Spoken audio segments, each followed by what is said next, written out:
আমি এতে বিরিয়ানির মশলা বানাচ্ছি। এগুলো মশলাগুলো স্কিপ হয়ে গেছে। তো আমি এতে মিষ্টি জিরা নিয়েছি 1 চা চামচ, 1 চা চামচ নিয়েছি জিরা, শাহি জিরা নিয়েছি 1/2 চা চামচের মতন, একটা নিয়েছি জয়ফল জয়ত্রী নিয়েছি 1 চামচের মতো, গরম মশলা নিয়েছি 1 চামচের মতো।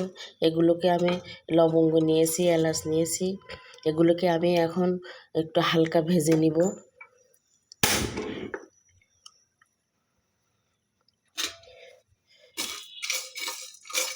হালকা ভেজে আমি এগুলোকে ব্লেন্ডারে গুঁড়ো করব।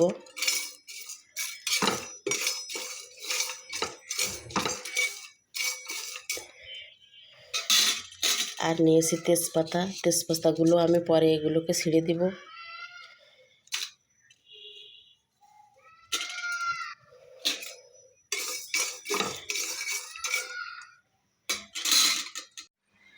কালো গোলমরিচ 1/2 চা চামচ আর সাদা গোলমরিচ 1/2 চা চামচ।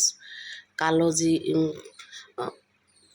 গোলমরিচ আমি দিতে ভুলে গিয়েছিলাম, তো আমি আলাদা ভেজে ওর সাথে মিক্সড করে দিব। আর ধনিয়া গুঁড়ো করে রেখেছিলাম, ধনিয়া গুঁড়োটা মিশিয়ে দেব। আমার হয়ে গেছে। আমি এই জিরাগুলো আগে থেকেই গুঁড়ো কিনতে পাওয়া যায় প্যাকেটে, আমি কিনে রেখেছিলাম। আর এই মশলাগুলো আমার এখন হয়ে গেছে, এগুলো এর সাথে মিশিয়ে দেব। দেখেন কি সুন্দর পাউডার হয়েছে, এগুলো তো একদম ফিনিশিং হয়ে গেছে। এবার আমি এগুলোকে মিশিয়ে নেব।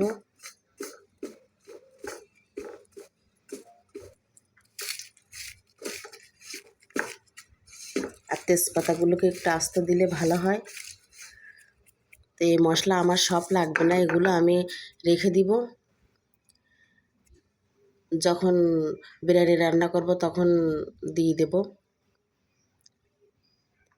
তো আপনারা বাসা বানিয়ে নেবেন স্বাস্থ্যসম্মত বিরিয়ানি মশলা। আল্লাহ হাফেজ।